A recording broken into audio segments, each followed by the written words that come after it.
Good morning. My name is Anna Victorine, and I'm a member of NSGC's Leadership Awards Subcommittee. It is my absolute pleasure to congratulate Marianne McAllister on this year's International Leader Award.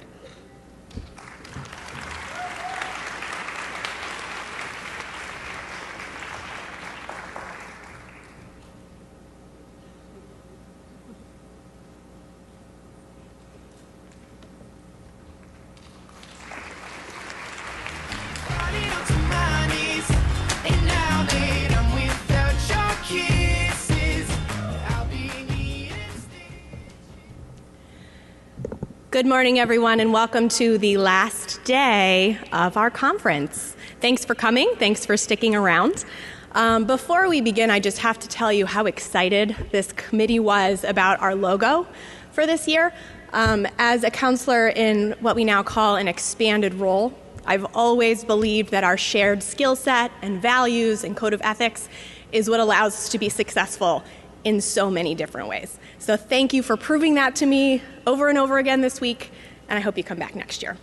So, in that same vein, I am very, very excited to introduce what I think is going to be the beginning of a really important discussion for our membership and for the members of our profession. I'd like to introduce Amy Strum, Stephen Keels, Quinn Capers, and Michaela Hunt, who will be presenting Conflict of Interest. Aren't we all conflicted on some level? This is going to be another Twitter Q&A session, so get your phones ready, send us your questions via Twitter, and I'll be happy to moderate them, and we'll get to as many questions as time allows. Remember to use the hashtag NSGC17 so that we can find your question. Please use the attendance verification code 5614 to evaluate this upcoming session. And that's right, 5614. There you go. I will introduce Amy and Steve. Either of them really need much of an introduction, but I'm going to do it anyway. And then Amy, when they come up, will introduce Quinn and Michaela to all of you. Amy Curry Strum is a professor and director of cardiovascular genomic counseling at the Geisinger Health System Genomic Medicine Institute. In addition to her expertise in cardiovascular genetics, Strum has performed research on novel ways to provide genetic and genomic counseling for individuals who undergo large-scale genetic and genomic testing. Stephen Keils is the director of the Genetic Counselor Organization at Quest Diagnostics and the 2009 president of the National Society of Genetic Counselors. He is a healthcare professional with specialized interest in molecular diagnostic testing for hereditary cancers, cystic fibrosis, pancreatitis, next-generation sequencing from multi-gene panels, and exome sequencing. Please join me in welcoming Amy, Stephen, Quinn, and Michaela to the stage. Thank you.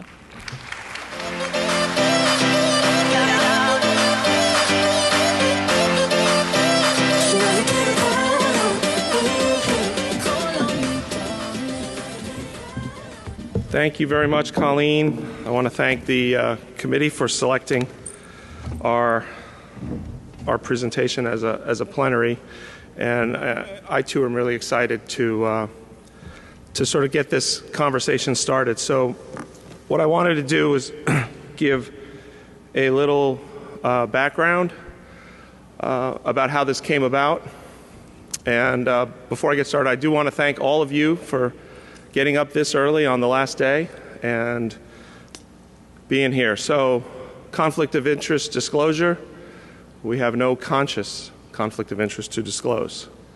And you'll figure out what that means in a little bit. So why are we here today? This really started with more and more news stories, public interest, things being brought to the board, things happening within the media. And so this is really a topic that's been going on for several years now, addressing potential conflicts, both within our society and in society at large. So there's certainly a lot of interest and a lot of questions surrounding this topic. So back in 2016, the NSGC board under Janine comprised a task force to really look into this. And Amy has led the task force really, really well. She's such a good leader. She should be president, I'm telling you. And so I do want to thank the members of the committee, because this is really a joint effort and a lot of work went into this.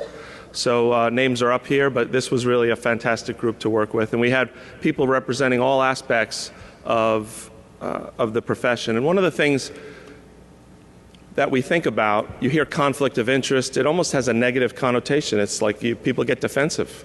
Well, I have no conflict.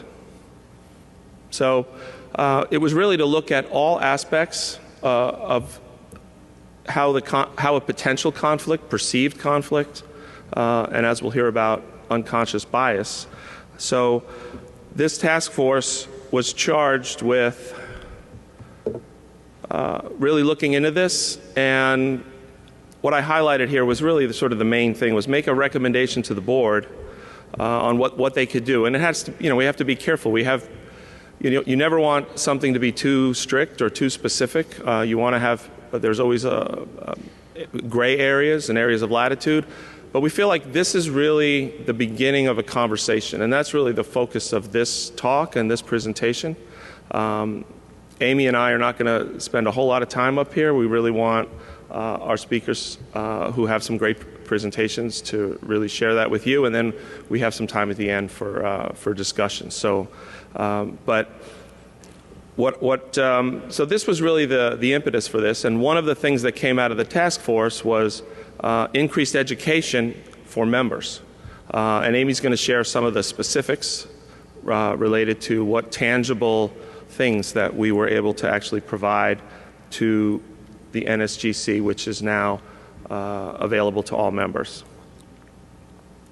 The NSGC Code of Ethics was recently reviewed and updated, and they actually reached out to our committee to get additional information and our feedback on what we were working on, so changes can be incorporated. So I just took a little snapshot to show how the idea of objectivity and conflict is addressed in our Code of Ethics. Having a conflict of interest is really common, and every profession has a primary interest. Every individual has secondary interests. There's a quote from a 2017 JAMA article: "An individual conflict of interest is not tantamount to saying your judgment is affected, nor does it constitute an accusation of bias or prejudgment." And I think that's really important, so we can kind of all take a deep breath and relax and not feel like someone's being attacked.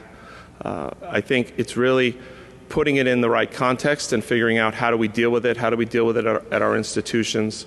And again, the other thing that the task force really spent a lot of time on is looking at all different areas and how it affects the different areas. So the idea for many people, myself included, when your first reaction to conflict of interest has to be some monetary conflict engaged in some commercial activity.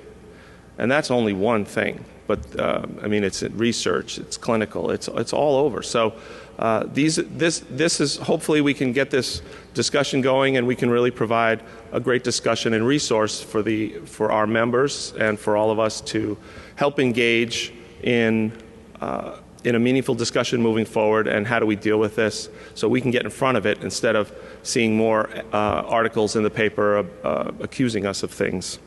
So with that, I will, oh, that is so cool. Fell right in here. It's another good reason to give a talk. You get free bottled water. Yeah. So with that, I want to turn it over to Amy, who will provide some updates and then also introduce our speakers. So, Amy Sturm. Thank you. So I am a genetic counselor, and I have conflicts of interest to disclose.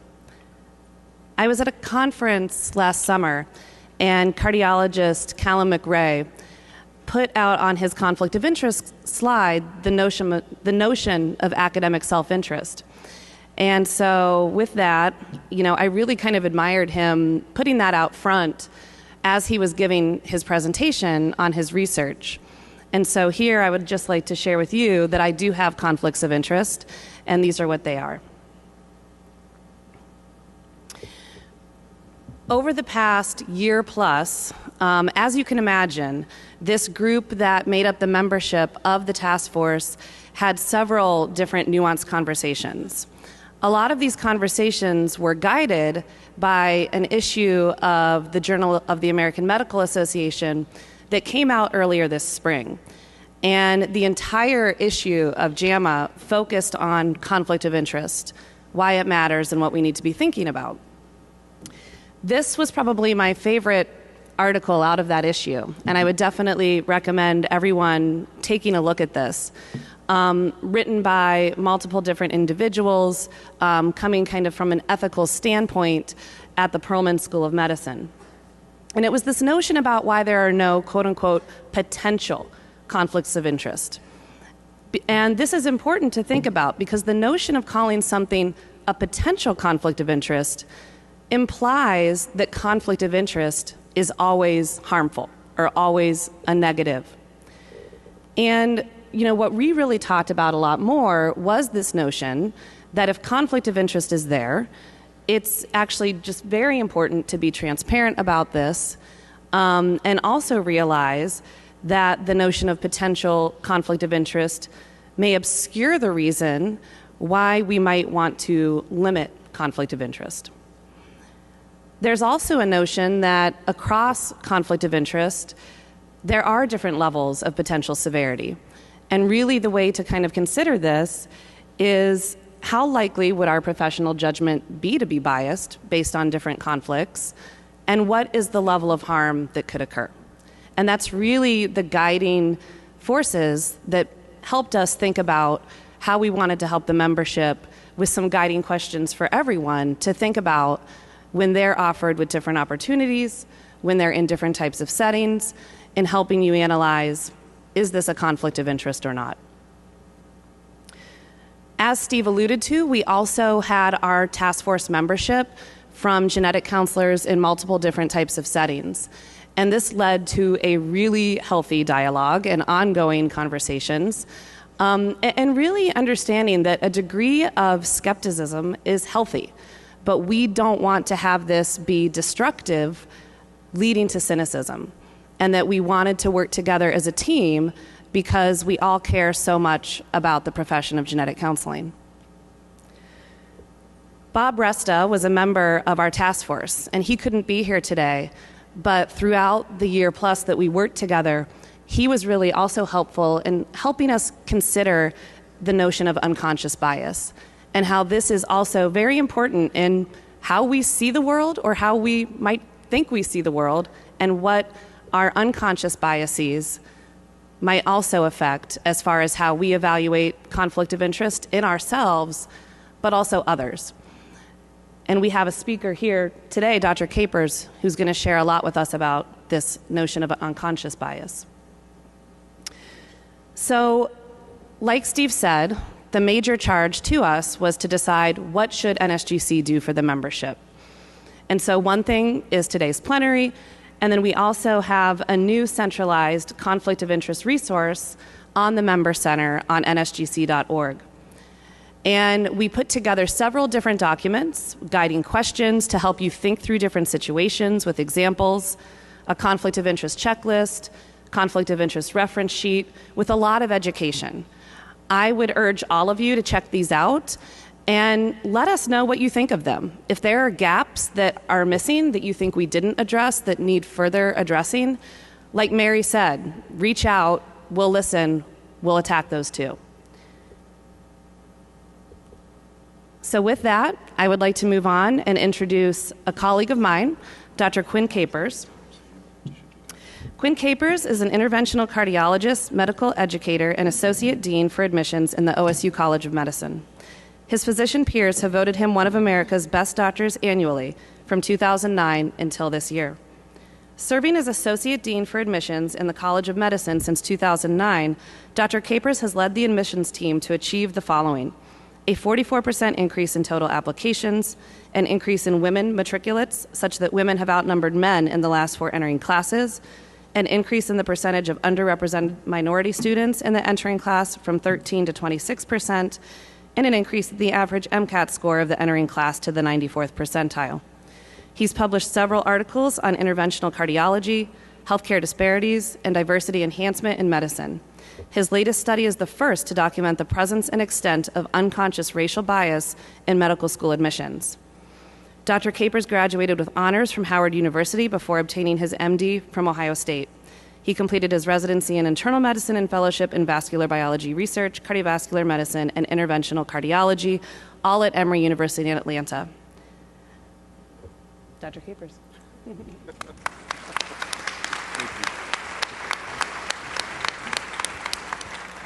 Thank you so much, Amy, and thank you for inviting me to address this group. And I want to thank the National Society of Genetic Counselors. So good morning to everybody. So you heard that one of my roles is Dean of Admissions in the College of Medicine, and so I really came across this concept of implicit or unconscious bias in that role.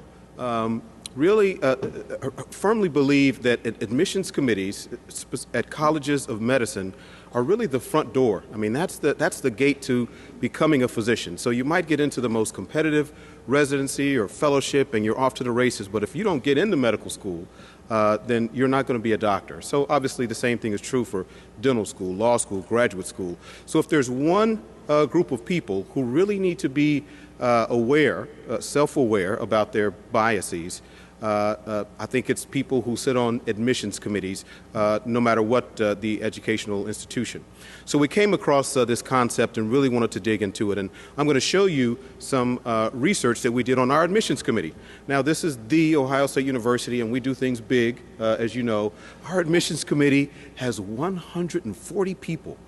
That's a big committee. That's a really big committee. You know, the class that we are accepting is only 200 people. We almost have as many on the admissions committee as the class that they're trying to admit. But having a committee that is that big really allows us to kind of diffuse the impact of our individual biases. But because we want to be as fair and objective as possible, we really have become interested in this. And also, of course, as people who see and treat and counsel patients, these are critically important. So the notion that your unconscious mind has likes and dislikes that you're not even aware of is an important notion. Even more important is the fact that while you are not aware of those likes and dislikes, they can actually bubble up into your behavior. So that you might think, I am the fairest person in the world, I'm very egalitarian, I treat everybody the same, but because of the unconscious likes and dislikes in your brain, you actually may be treating people differently based on age, race, gender, whether you consider them to be obese, and other things that are cued visually. And there's Michaela Hunt. Hi, Michaela. So I don't know what I need to do to get my slides up. I thought I hit the right button. Oh, there we go. Yes. So a few definitions. So implicit bias, you might hear unconscious bias. This is a positive or negative attitude towards a person, thing, or group that you are not even aware of. It's occurring outside of your conscious control. Of course, contrasted to explicit bias, which these are the likes and dislikes that we all know we have. There's a particular type of unconscious bias that we'll spend some time talking about, and that's called white preference or white race preference, which is a result that you get on one of these implicit association tests, an online test that you can take to see what are your unconscious biases. So what is white preference? White preference on the IAT is a negative attitude towards a photograph or the image of a black person, unconscious, again, unconscious, and the association of the image of a black person with negative feelings and negative words, and the automatic association of the image of a white person with positive words and positive feelings. It's important here to point out, as I always do, that unconscious racial bias is not the same as racism. They're actually quite different. Racism is intentional. You're aware of it. So if you have a racist notion, that's not a secret to you. You know that. An example of a racist statement might be, I don't like to be around black men because they're dangerous. Okay, so that's racism. That is attributing a negative characteristic to a group of people based on race. The implicit bias correlate of that would be if your unconscious mind automatically associates a black person with danger outside of your awareness. Now, that's not racism. Often, explicit and implicit bias can go the same direction in the same person, but they don't have to, and that's what's really insidious about it. People who really are pure-hearted can have some unconscious biases that lead them to treat people differently. I call that your unconscious bias can really hijack your good intentions. So we all have these. It turns out it is a normal response of the brain. So if you take one of these tests, and we really encourage you to do so if you haven't already, there's no reason to hang your head in shame or to feel bad about any results you get on an unconscious bias test, because it is simply part of being human that we all will have some biases. The implicit association test, or IAT, is the most widely performed and probably the most heavily researched way to test and assay for your own unconscious biases, but it's not the only one. There are at least 2 or 3 other unconscious bias tests. Well, as I said before, these biases, while they are deep in your unconscious, they can impact your behavior, and that's been shown in the education system, in the criminal justice system, and in healthcare systems. So I'm going to dive now into some experiments that we did with our admissions committee as a way to continue to discuss this topic. So there's a particular test you can take, and if you go to take these implicit bias tests, you'll see that there's a whole menu, and you can take them for a whole range of biases. But there's one interesting one called the gender career stereotype, or male career stereotype. This test is designed to see if unconsciously you prefer the image of a man at work in a professional setting and the woman at home in a domestic setting. And you unconsciously have a dislike for the reverse, a woman in a professional setting and the man at home. So I'm going to show you a series of photographs now that might evoke a certain thought or feeling consciously, but I can tell you your unconscious mind has some preferences with regards to these photographs.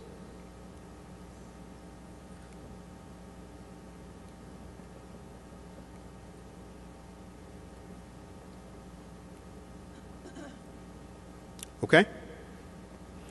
So again, persons who score high for the male career stereotype, they have a preference for, I'm not sure if you can see my, you can't see mine.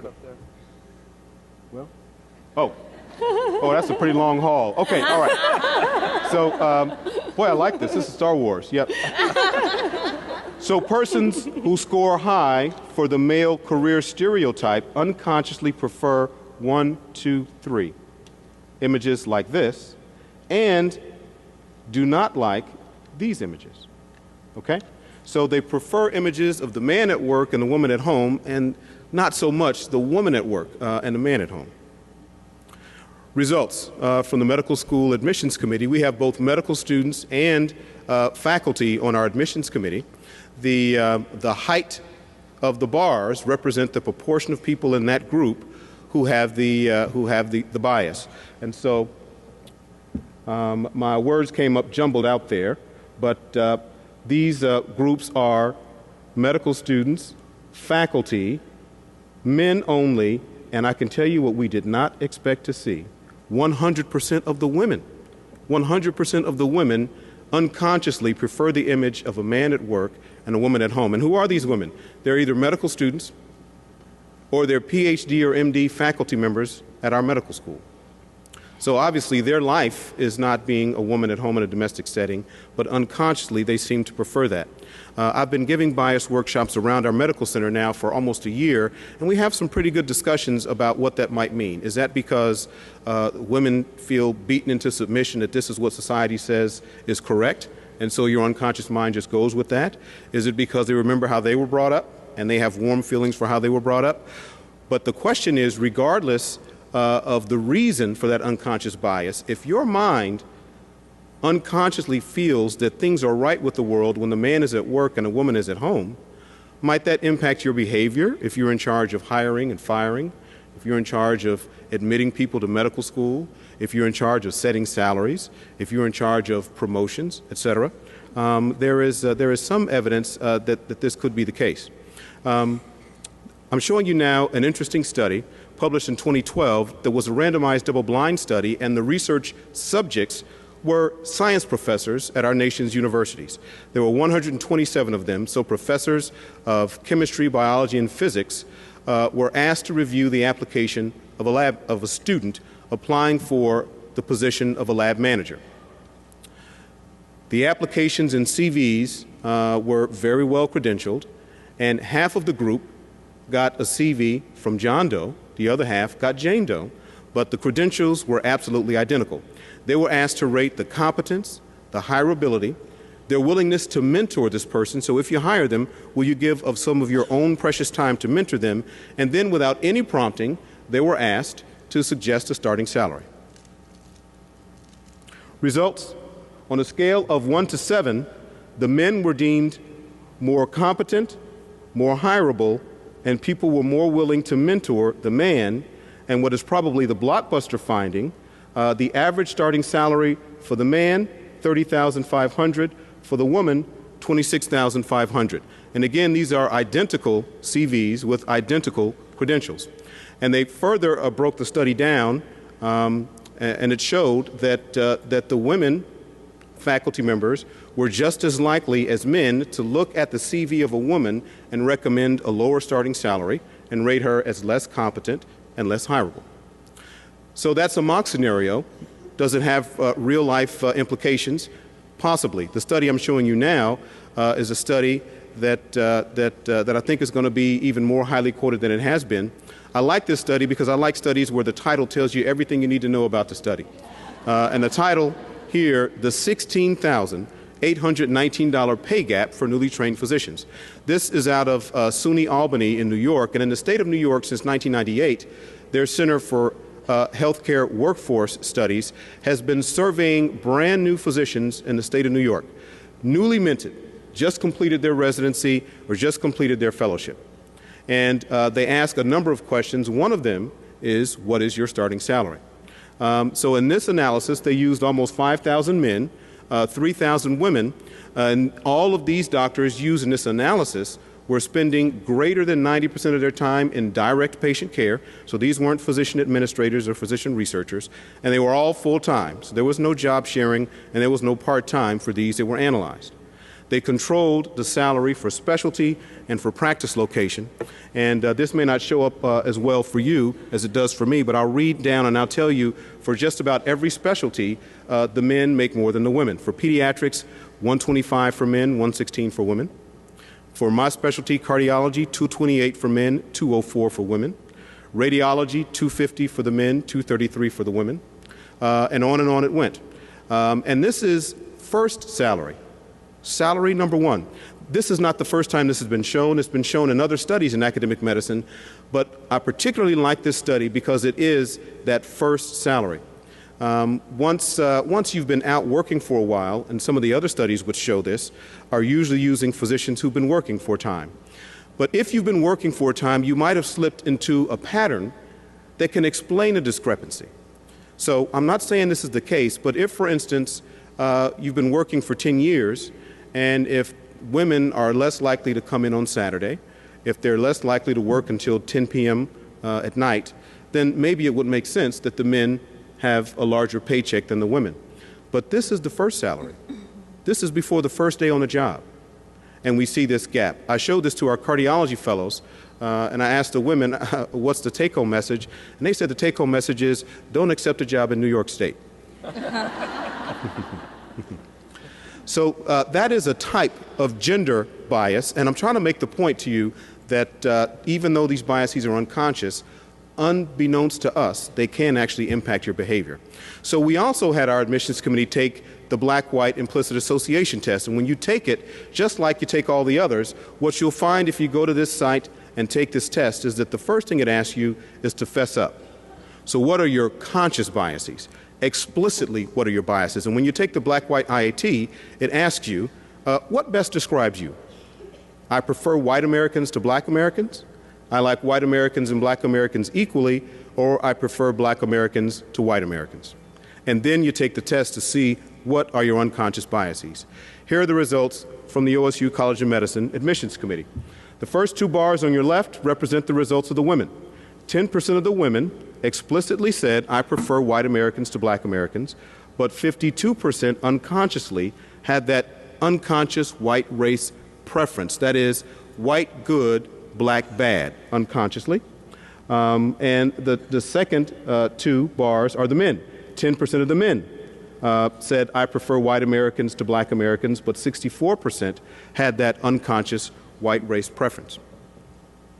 So think for a second, let me go back to my previous slide. Think for a second about what it means for diversity and for health equity in our nation if 50 to 60% of the faculty on the committee that gets to make the awesome decision about who gets to become a doctor and who doesn't, that half to 60% of those people unconsciously, when they see this, a black face, they associate it with bad things.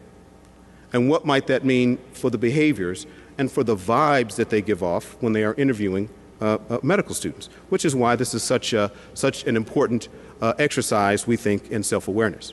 So I'm going to come back to that, but I'll show you some more data showing you, trying to make the point again, that the results that you get on these tests are not just results on some computer game that you file away.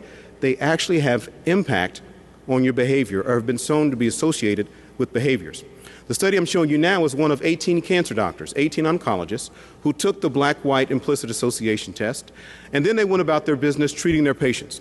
And over several weeks, they saw over 100 black patients. Their office visits, they consented, the doctors and the patients consented to have their office visits videotaped and graded by neutral observers for patient-centeredness and for other aspects of their interaction. And what they found was that a couple of things. First of all, the doctors who scored high for unconscious white race preference, in their office visits with their black patients, first of all, they were shorter in duration. And second of all, they had a verbal communication style that's described as verbal dominance, which means I'm doing all the talking. This is what you have. This is how we're going to treat it. See you next time. As opposed to when they saw their white patients, it was, what do you think we should do? Why don't you partner with me in your care? Let's talk about how we can get this done. Another slide shows a very important study that's old now, but I think a real classic. You're looking at photographs of actors. These were actors who were trained to read a prepared script.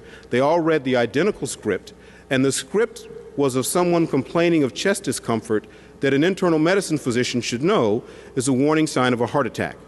So at the annual American College of Physicians meeting, the big internal medicine meeting, volunteers, internal medicine physicians, were called into a room, and they saw a video of just one of these actors.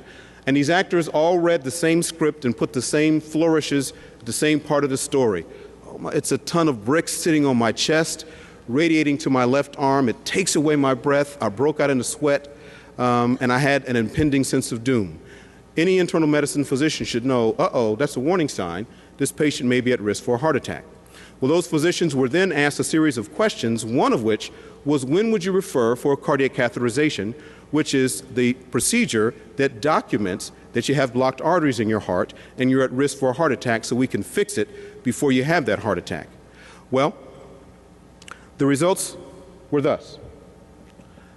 Even though they all read the identical script, the white males were more likely to be referred for cardiac catheterization. Who do you think was second? The white women. Who was third? The black men, and the black women were leading up the rear. So that is to say that when this lady complained of a ton of bricks sitting on her chest, taking away her breath, she was significantly less likely to be referred for cardiac catheterization than when he complained of it in the same way. Now, I doubt that these doctors get up in the morning and say, I want to go to work today and I want to really do some bad things to black patients. That's not what they say. In fact, if you cornered them, I bet you they would say, what I do is I use the information in front of me to make a good clinical decision. It's called clinical judgment. But these unconscious biases can actually impact our clinical judgment, and that really is the point. So I've told you maybe the unfortunate side of our experiments with the admissions committee, that the majority have this unconscious white race preference, but there's a fortunate side, there's a happy side on the other end of that. So we debriefed and had a workshop on ways to mitigate the impact of your unconscious bias right before the next admission cycle. And the next admission cycle following our unconscious bias exercise, we admitted the most diverse class in the history of the Ohio State University College of Medicine. Thank you.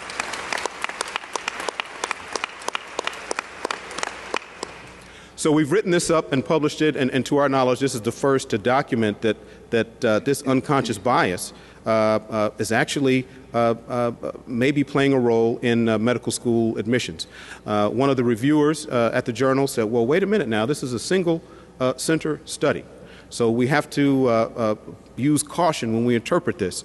But you know, this is Test City, USA. And you know how important Columbus, Ohio is, and Ohio is in the elections. And every time McDonald's wants to bring out a new sandwich, they start it out here. So this is a pretty good test, we think, for how the rest of the nation goes. So even though this is just one study, we have our suggestions that maybe this is going on from coast to coast. So in summary, implicit gender and racial bias, again, outside of your awareness. It can harm women, and it can harm people of color. Testing for your biases can be a productive exercise in self-awareness because, ladies and gentlemen, these biases can be overcome. Training in bias mitigation should be considered, in my opinion, mandatory for healthcare providers and for health counselors. And I'd like to encourage you to take the test. You can do that at projectimplicit.org and then begin your journey. Thank you very much.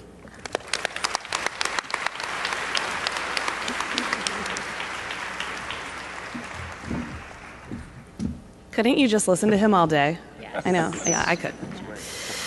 So Michaela Hunt is an award-winning journalist that spent nearly 17 years in TV news traveling around the country, working in every seat from producer to anchor. She's interviewed everyone from President Obama to Jane Pauley and Mario Lopez. And after spending more than 6 years anchoring a local morning newscast, she embarked on a new journey in 2015 as an entrepreneur. Michaela is going to come up here and share with us how the field of journalism has evaluated and addressed conflict of interest over the years. Thanks, Michaela.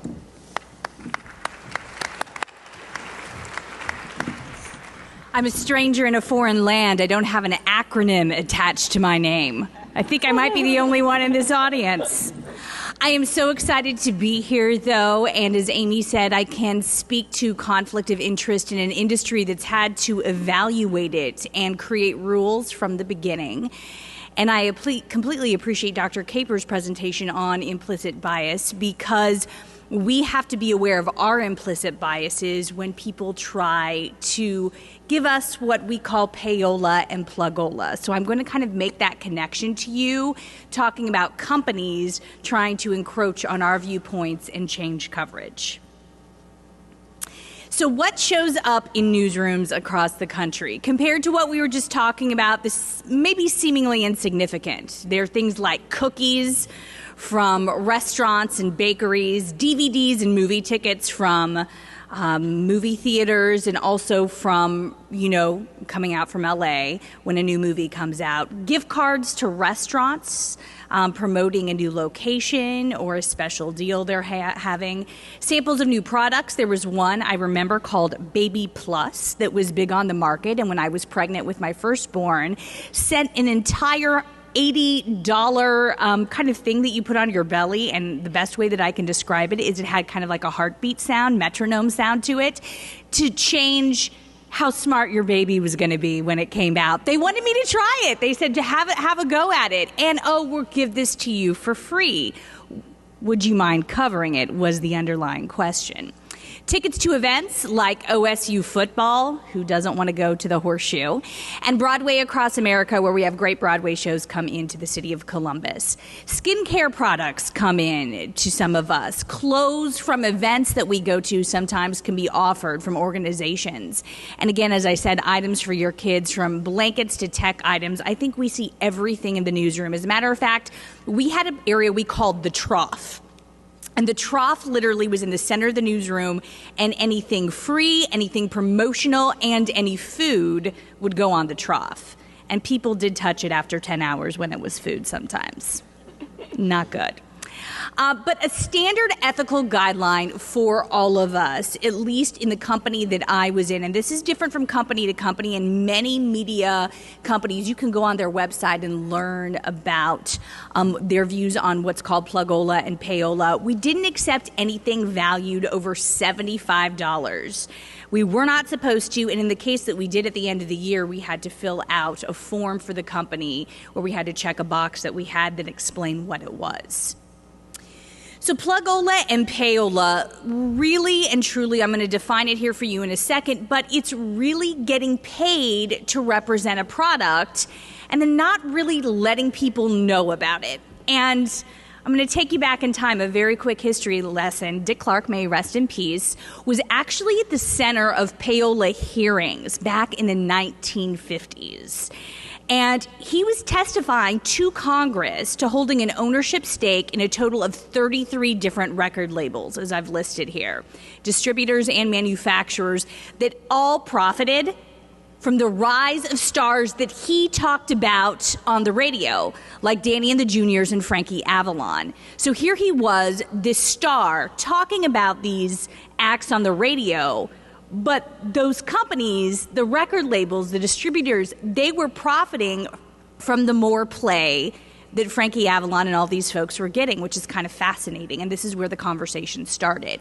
He was paid to promote a product, or he had interest in a product or a company brand individual. He benefited from it. The individuals benefited from it. But the public at the time didn't know. And that's why it became the source of a congressional inquiry. So Plugola and Payola, obviously a lot has happened since around 1950, 1954, but basically the FCC has this guideline, and this is what, in general, when you're watching a program on TV, we have to stand by. The rules require that employees of broadcast stations, program producers, program suppliers, and others who, in exchange for airing material, have accepted or agreed to receive payments, services, or other valuable consideration, we must disclose the fact. Have you ever seen paid programming on TV that has a slate up before or after the program airs? Raise your hand if you have. That's what this is about. So as a TV news reporter, if I am working on a story how to maybe look at the development of baby in utero, if I had not disclosed that Baby Plus had sent me and I used it for free, I'm not letting people know the whole story. When secret payments are made to cast a product in a favorable light, or if something happens and I'm biased given an experience I've had with a company that might put them in an unfavorable light, and I tell a story that way, the audience doesn't know the whole story. And I wrote the audience is being duped because really there is so much more to the story. So when it comes to implicit bias and how it affects us in the journalism industry, we have to be very, very careful. And we also have to be very careful about those who are directly trying to plug a product or pay us, so to speak, for a product that they want to get on our air. It's been something that we've been focused on for, 70 years in that industry, and I'm excited about the conversation that you all could have about it. So that's a quick part of the presentation, but ties back in, I think, nicely in terms of corporately how journalists look at that in our world.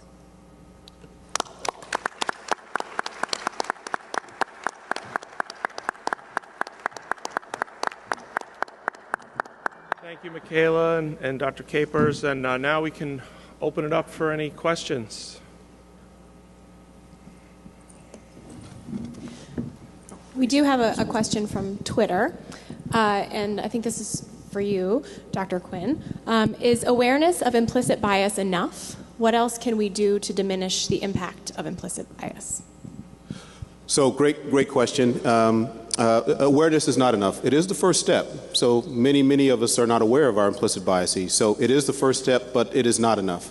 You might have heard me say I've been engaged in an actual workshop, which we call a workshop, but it really is moderated, tough discussions that we have about these biases. But there actually are some research-proven ways to reduce the impact of your unconscious bias. And it takes constant work.